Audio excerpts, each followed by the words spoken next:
ڕێز و سڵاوەوە بینەران و گوێگرانی خۆشەویستی تەلەڤیزیۆنی کۆمەڵا لەگەڵتاندام بۆ پێشکەشکردنی گەشتیاوڵەکانی ئەمڕۆ ڕۆژی چوارشەممە سەرتاش بە سەردێڕی چەند هەواڵێک دەست پێ دەکەین.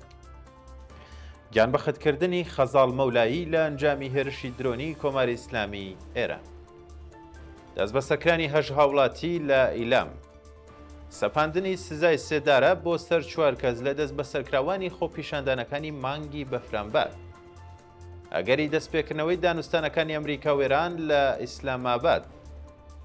دەست بە سەرکرانی 232 هاوڵاتی لە ئێران و کوردستان و کۆبوونەوەی ئێرانیانی ئازادی خواز لە فرانکفۆرت.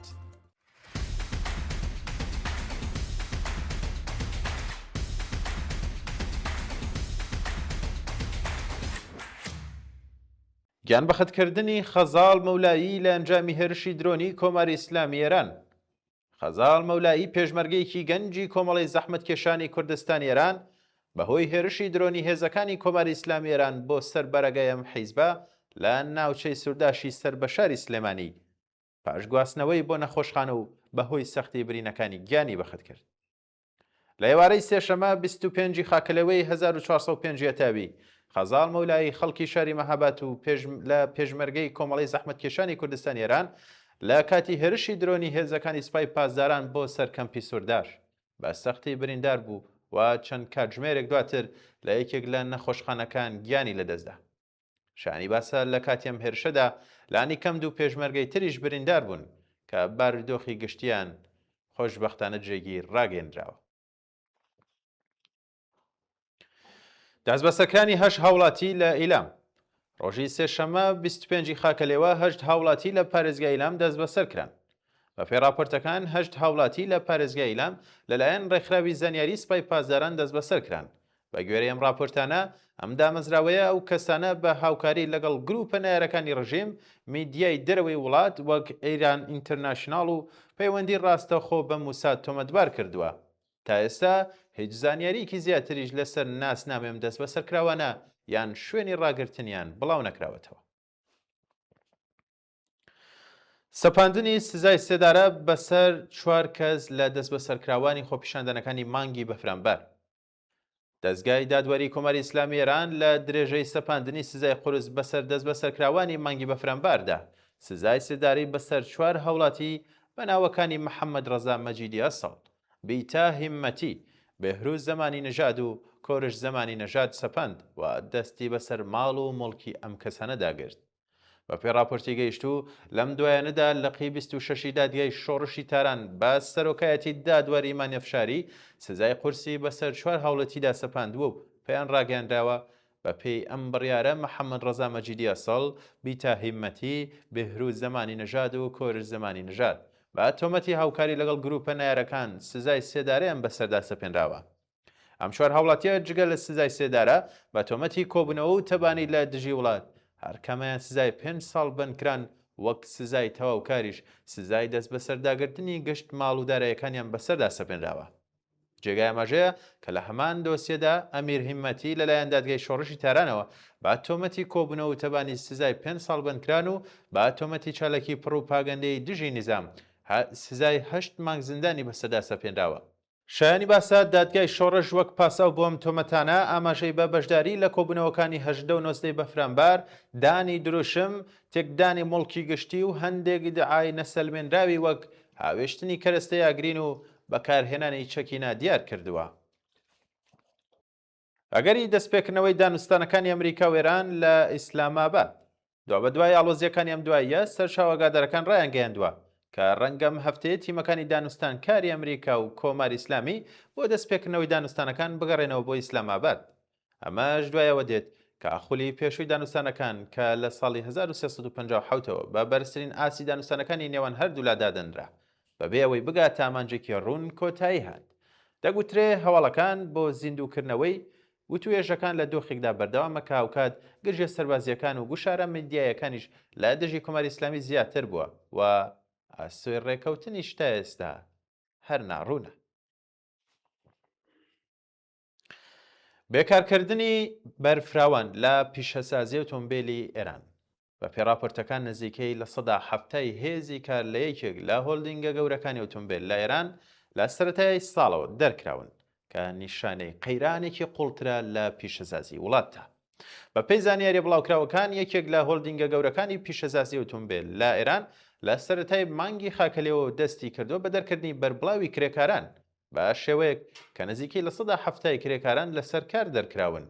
فەرشاد ئیسماعیلی یاسادان و ڕاوێژکاری یاسای کار ژمارەی ئەم کرێکارانەی بە نزیکەی 7,000 کەس مەزەندە کردووە.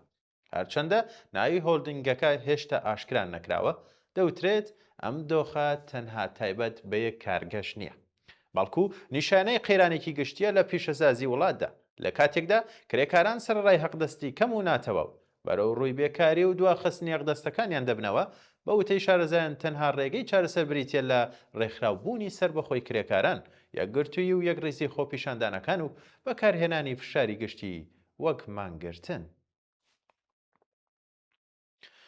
دەست بە سەرکرانی 232 هاوڵاتی لە ئێران و کوردستان. هەڵمەتی دەست بە سەرکردنی هاوڵاتیانی ڕۆژهەڵاتی کوردستان و ئێران لەلایەن ڕژێمی ئێرانەوە چڕتر کراوەتەوە. لەو چوارچێوەیەشدا لە ماوەی 2 ڕۆژدا 232 هاوڵاتی دەست بە سەرکراون. بە پێڕاپۆرتەکان لە ماوەی 2 ڕۆژی ڕابردوودا لە ڕۆژهەڵاتی کوردستان و ئێران 232 کەس بە بێ فەرمانی دادوەر و بە بەکارهێنانی توند و تیژی لەلایەن هێزەکانی وەزارەتی ئیتلاعاتی ئێرانەوە دەست بە سەرکراون. ئەو هاوڵاتیانە کە بە تۆمەتی بڵاوکردنەوەی هەواڵی ناڕاست بۆ تێکدانی ڕایگەشتی و وێنەگرتنی شوێنە بۆردومانکراوەکان دەست بە سەرکراون. لە ژێر گوشاردا دان پێدانانی زۆرە ملەیان لێوەرگیراوە و لەگەڵەوەشدا دۆسیە یاساییان بۆ کراوەتەوە و ڕووبەڕووی دادگا بوونەتەوە. کۆبوونەوەی ئێرانیانی ئازادی خواز لە فرانکفورت.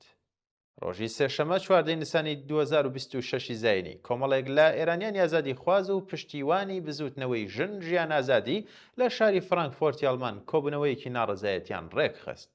بەشداربووان لەم کۆبوونەوەیەدا ڕەخنەیان لە زیندان و وا سەرکوتکردن گرت و داوای ئازادکردنی زندانیە سیاسیەکانیان کرد. هەروەها بەشداربووان پشتگیریان لە شۆڕشی خەڵکیێران کرد و لە سێدارەدانی بەربڵاو و بڕینی ئینترنێت و زیادکردنی فشاری سەر خەڵکیان لەلایەن کۆماری ئیسلامیەوە بە توندی مەحکوم کرد. شایانی باسە بەشداربوونیە ماکسیۆنە جەختیان لە سەرگرنگی بەردەوامبوونی پشتگیری نێودەوڵەتی بۆ خەباتی خەڵکیێران کردەوە. بەردەوامی مانگرتنی کرێکارانی کانگای ئەڵبانی.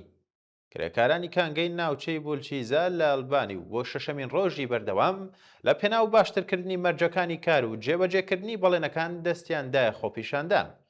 خۆپیشاندانەکانی کرێکارانی کانگای بولچیزە لە ئەلبانی ئەم هەفتەیە چوەتە ناو شەشەمین ڕۆژی خۆیەوە کە تێدا داوای جێبەجێکردنی ڕێکەوتنەکانیان لەگەڵ کۆمپانیای پەیمانکاری تورکی یەلدیریم هۆڵدینگ دەکەن. بە پێی راپۆرتەکان نوێنەرانی کۆمپانیاکە کۆبوونەوەیەکی درێژمە و دایان لەگەڵ کرێکاران ئەنجام داوە، بەڵام بە هیچ ڕێکەوتنێکیش نەگەیشتون چونکە کۆمپانیاکە بەڵێنەکانی پێشووی لەسەر چاکسازی گرێبەستەکان جێبەجێ نەکردووە. کرێکاران ڕایانگەاندووە کە تا کاتێک داواکاریەکانیان وەک زیادکردنی موچە و دابینکردنی پاراستنی تەندروستی و ئاسایشی کار جێبەجێ نەکرێت لە خۆپیشاندانەکان بەردەوام دەبن. زیادبوونی قوربانیانی مەدەنی لە سوودان. ڕێکخراوی نەتەوە یەکگرتووەکان ڕایگەاندووە کە لە سوودان تەنها لە ماوەی 3 مانگی یەکەمی ساڵی 2026 زاینیدا نزیکەی 700 کەس لە هاوڵاتیانی مەدەنی لە ئەنجامی هێرشە درۆنیەکان داکوژراون. جێگری سکرتێری گشتی نەتەوە یەکگرتووەکان لە بەشی کارە مرۆیەکاندا ئاماژەی بەوەدا کە جەنگ لە سوودان چوەتە ناو چوارەمین ساڵی خۆی و کۆمەڵگەی نێودەوڵەتی نەیتوانی وەڵامێکی گونجاو بۆ ئەم قەیرانە مرۆیە بداتەوە. بە پێیزانیەرەکان نزیکەی 34 ملیۆن کەس لە سوودان پێویستیان بە یارمەتی مرۆیی هەیە. هەروەها زیاتر لە 21 ملیۆن کەس توانای دەستڕاگەیشتن بە خواردنیان نییە. لە هەمان کادا راپۆرتەکان ئاماژە بەوە دەکەن کە ژنان و کچان بە شێوەیەکی سیستەماتیک دەکەونە بەر توند و تیژی و دەست درێژی. بارپرسانی نەتەوە یەکگرتووەکان ڕایانگەاندووە کە ئامانجیانەوەیە لەم ساڵدا یارمەتی بە 20 ملیۆن کەس بگەێنن، بەڵام یارمەتیەکان زۆر کەم و نەگونجاون بەراورد بە قەبارەی قەیرانەکان. پشتگیری یەکێتی کرێکاری ئیتالیا لە کرێکارانی ئێران دوایین هەواڵ. یەکێتی کرێکاری ئیتالیا لە پەیامێکدا پشتگیری خۆی بۆ کرێکارانی ئێران دەربڕی و داوای لە ڕێکخراوە نێودەوڵەتیەکان کرد بۆ پاراستنی مافەکانیان. یەکێتی بنەڕەتی کرێکاری ئیتالیا USB لە پەیامێکدا پشتگیری خۆی بۆ خەڵک و کرێکارانی ئێران دەربڕی و داوای دەستێوەردانی ڕێکخراو نێودەوڵەتەکانی کرد بۆ کەمکردنەوەی زیانەکان. ئەم یەکێتیە لەو پەیامەدا داوای لە ڕێکخراوی نێودەوڵەتی کار ILO کردووە کە هەنگاو بنێت بۆ پاراستنی ئاسایشی کرێکاران.